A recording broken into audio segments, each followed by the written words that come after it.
कह ए अलेखेणी को देखुनु कोड़ा मुई सकाळू मते बसे देकी जाईची गोटे झियो को आ गोटे झियो को धरकी कोन काम करछे से जानिथबो आ आज पर्यंत पुओ मोहटे देखै देला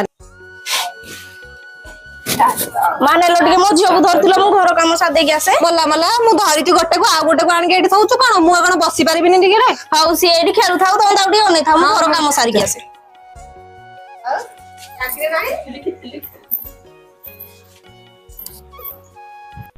खेणी नहीं कि जा तो दीटा को झियो को मते टी शांति रे बसाई उठाई दउ नाहंती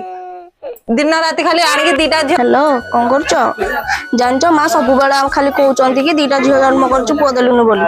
सब बेला का गोड देखुनो फोन करी कि कहउचंती झियो दीटा जन्म करछु पुओ जन्म करि पारलुनी बोली एटा कोन मो भूल सब बेला मां कोन गोड एमिति निंदुचंती मते तम मां को कहूनो मु कोन झियो जन्म करछि बोली मु किछि करि परिबिनी ना खाइ परिबिनी सब बेला छुआ मानु भोक गलानी कोन खाइ दे हाउ हाउ तमे रख मु जाजु छुआ मानु खाइबा को देबी हाउ या माडा कुजिया खाइ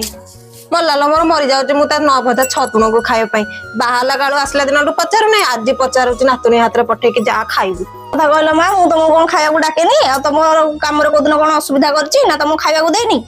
कोडे जन्म करनी बोली कोन तुम त सब बेले एते कथा कहबो